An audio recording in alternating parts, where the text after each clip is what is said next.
नमस्कार सबैजनालाई हाम्रो चलचित्र डोरीको ट्रेलर चाहिँ बुढा सुब्बा युट्युब च्यानलमा चाहिँ रिलिज भएको छ र एकचोटि गएर लिङ्कमा क्लिक गरेर चाहिँ अथवा डोरी मुभी ट्रेलर भनेर एकचोटि युट्युबमा पनि सर्च गरेर पनि हेर्न सक्नुहुन्छ र एकचोटि हेरेर प्रतिक्रिया दिनुहोला।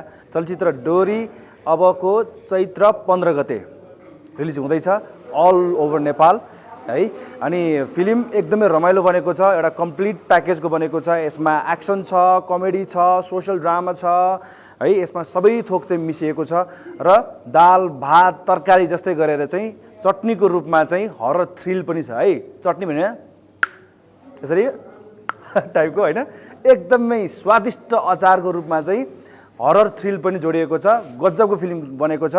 चाहिँ एकचोटि ट्रेलरमा गएर पनि तपाईँले हेर्नुहुन्छ, थोरै धेरै कति हुन्छ त्यो छनक तपाईँले देख्नुहुन्छ र हलमा गएर डेफिनेटली गएर हेरिदिनु होला।